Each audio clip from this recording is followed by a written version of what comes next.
I've never won a competition. I think it's time that I win something. I really do. It's my turn. I'm ready. I'm ready to score the knockout punch.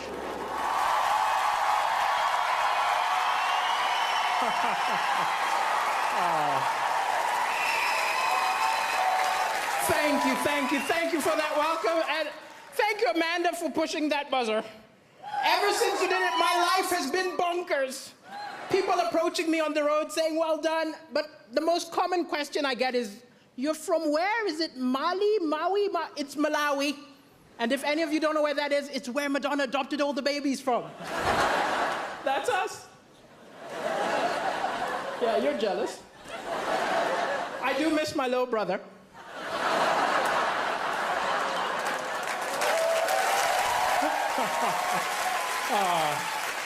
And Angelina took my sister, so. And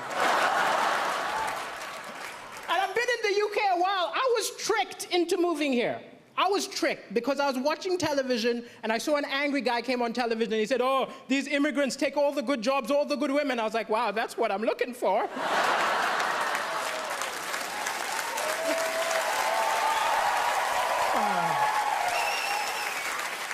Sometimes comedy, it's hard to laugh sometimes because the news is full of depressing stuff.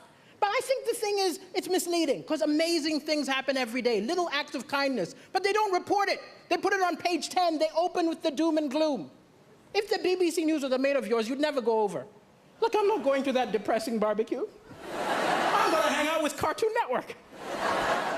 But it's an amazing time to be alive. People say stuff like, I miss the good old days. The good old days were terrible. We've got amazing stuff. We've got Wi-Fi. Yeah. We've got rights.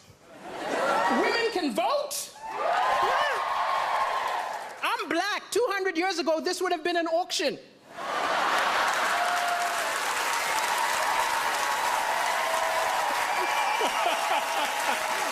We've come a long way, that's all I'm saying. But even with the doom and gloom, the Malawian press is a lot worse than your press here. I'll tell you. Like, I did the first ever comedy show in Malawi, which isn't an accomplishment. I'm the only stand-up comedian, right? And I called the local press and said, send a reporter. The editor said, why don't you write the review yourself? Huh? You give me some money, I will say we wrote it. I was disgusted by the total lack of integrity in the Malawian press. But wow, that was the best review I ever got. 7 stars! He's a genius! The African Michael McIntyre! But it's crazy I'm on television right now because my ex always felt I wasn't ambitious enough. She always used to be like, you're a comedian, come on, be more ambitious. I said, hey, I'm happy. She said, you're not happy. I said, I think I'm happy. She said, no, be more ambitious. I did not sign up for somebody who's going nowhere. I snapped. I told her, look, you knew I wasn't ambitious the day we met. Of all the women in the bar, I approached you.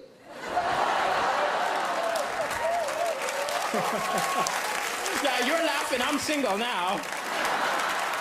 And I am looking for love, I'll admit. I'm looking for love, you know, gotta get that citizenship, you know. But it's hard to date on a budget. I remember going for a date and the woman made a lot more money than me, which isn't a problem. We're in the 21st century, but I was ashamed. I remember the waiter came up, assumed I was gonna pay. Put the bill in front of me, I had to go, I'll get the next one. I felt so pathetic watching her pay. I wanted so badly to be part of the transaction. So I just took the change. I don't understand the British. I saw a beautiful British woman looking at a mirror upset. I said, what's going on? She said, can't you see? It's a fat mirror. I said, what do you mean the mirror's fat? She said, this mirror makes me look fatter than I really am. I said, wow, I think my eyes have the same problem.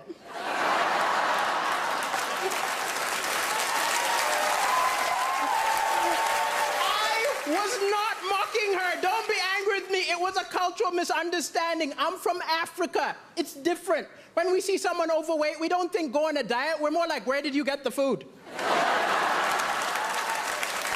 I think we gotta follow her home. Thank you, ladies and gentlemen. It's been a pleasure. Thank you.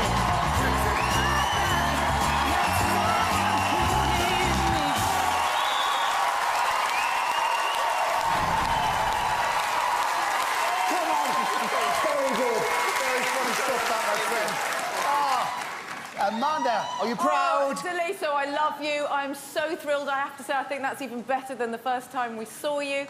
What I love about you... What I think is so important about comedy is that it has to be very near the edge of edgeness. And you were so on the edge that it made us howl with laughter. I mean, it was naughty, it was edgy, it was fresh, it was cool. And the best thing about you is that nobody can nick your material.